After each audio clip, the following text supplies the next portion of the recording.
bentrovati ai telespettatori di Telechiara e di Telepace dalla città di Vittorio Veneto per seguire in diretta questo evento che interessa due diocesi, quella di Vittorio Veneto appunto e quella di Treviso, perché qui oggi sarà consacrato nuovo vescovo di Vittorio Veneto, Monsignor Corrado Pizziolo, vescovo che arriva dalla diocesi di Treviso. Qui con me a commentare, a seguire, a raccontare e ad approfondire anche le varie fasi di questa suggestiva celebrazione ci sono anche Don Antonio Guidolin della diocesi di Treviso che ci seguirà, ci aiuterà per la parte liturgica, e Don Giampiero Moretta, direttore del settimanale diocesano di Vittorio Veneto L'Azione, che ci aiuterà a capire anche le caratteristiche di questa diocesi, le attese che ci sono a Vittorio Veneto. E comincerei proprio da lei, Don Giampiero, ecco, quali sono i sentimenti, l'emozione con cui Vittorio Veneto ha vissuto questa nomina e vive oggi questa consacrazione. Sentimento prevalente è certamente la speranza di fare un buon cammino con il nuovo vescovo Monsignor Corrado Pizziolo, un buon cammino che continui il cammino secolare della nostra diocesi di Vittorio Veneto, e insieme alla speranza anche la fiducia che con il vescovo veramente il cammino sarà buono, e la gioia, direi, di avere un trevigiano, perché è una garanzia tutto sommato, no? Un trevigiano che conosce quindi la situazione della nostra terra con i suoi problemi, tanti problemi in questi anni. Ecco, avremo modo di parlarne in questa mezz'ora in cui stiamo insieme prima dell'inizio della cerimonia, che inizierà alle 10. Monsignor Corrado Pizziolo, dicevamo, arriva dalla diocesi di Treviso. Don Antonio, lo chiedo anche a lei, quali sono i sentimenti con cui la diocesi di Treviso regala a quella di Vittorio Veneto questo vescovo? Beh, il sentimento prevalente è di una grande gioia perché la diocesi di Treviso vede uno dei suoi preti più stimati e anche più amati, possiamo dire, diventare successore degli apostoli. Una gioia che si è espressa subito con il lunghissimo applauso che ha accolto l'annuncio che il vescovo ha dato della nomina di Monsignor Corrado Pizziolo a vescovo di Vittorio Veneto.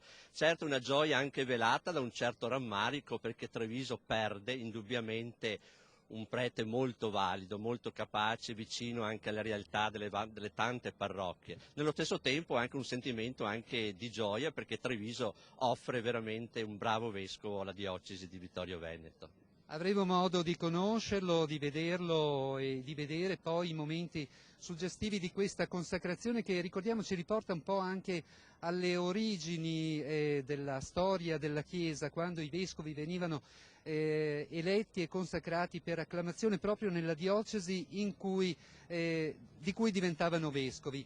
Intanto io vorrei farvi conoscere di più qualche aspetto un po' particolare di questa antica diocesi che, ricordiamo, si chiamava Ceneda e che ha avuto vescovi entrati nel cuore poi di tutti, di tutta la Chiesa. Qui siamo nella piazza intitolata a uno dei vescovi che per 11 anni hanno retto questa diocesi, ed è Papa Luciani, Giovanni Paolo I, che qui è ancora ricordato con grande affetto. Allora seguiamo questa scheda che ci ha preparato Mirko Cavallin, che ci accompagnerà, ci aiuterà anche durante tutta questa lunga diretta.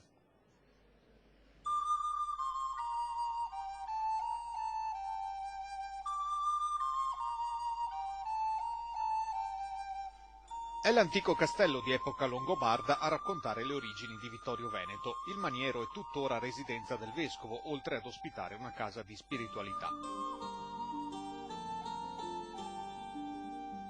La diocesi di San Tiziano ha assunto la denominazione di Vittorio Veneto dal 13 maggio 1939, prendendola dalla città che, prima di essere unita al rione settentrionale di Serravalle col nome dell'allora re d'Italia Vittorio Emanuele II, si chiamava Ceneda, sede di un ducato longobardo fin dall'Alto Medioevo ed erede della diocesi di Oderzo distrutta nel 665.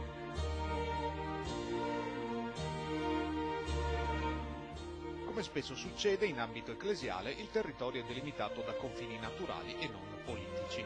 Dalla sponda sinistra del Piave, dove si affianca la diocesi di Treviso, si arriva alla sponda destra del Livenza fino a Sacile, che fino al 1926 era con la diocesi di Udine, e a Motta di Livenza, che l'anno prima era ancora sotto Concordia Sagittaria. In più, alcune delle 162 parrocchie sono a nord in provincia di Belluno e altre a sud in provincia di Venezia.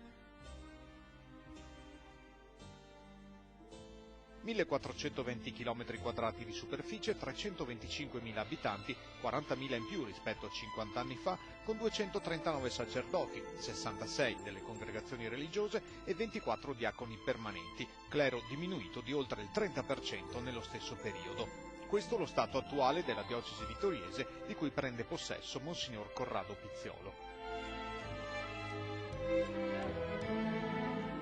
La storia del territorio è molto ricca. L'impero romano aveva nell'antica Opitergium uno dei centri più importanti, collegati alla vicina Aquileia, poi sede patriarcale, dalla strada Postumia, che attraversando tutta la pianura padana arrivava fino a Genova e sul cui tracciato in gran parte corre la strada regionale 53.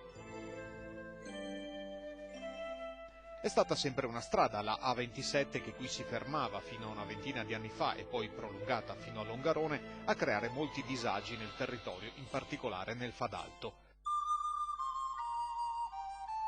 L'altro centro più importante è Conegliano, rinomata per le produzioni vinicole, città che nel Medioevo alcune potenti famiglie locali tentarono inutilmente di far diventare sede vescovile. Alla fine del XIX secolo, per motivi storico-culturali, fu bocciata anche l'idea di fondere la diocesi con quella vicina di Treviso. Ma è stata la Prima Guerra Mondiale, di cui ricorre quest'anno il 90° della conclusione, a lasciare i segni maggiori nella memoria recente della gente del posto, che dal Cansiglio al mare Adriatico ha visto qui il fronte più caldo di quel conflitto.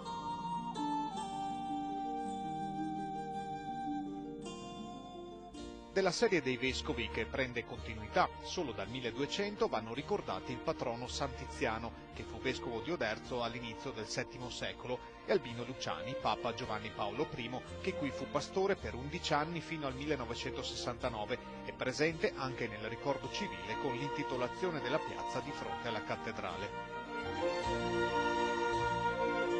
Negli anni più recenti Monsignor Ravignani, da pochi giorni dimessosi dalla cattedra di Trieste, Monsignor Maggarotto negli ultimi mesi anche amministratore apostolico prima del ritorno di Monsignor Zenti a Verona.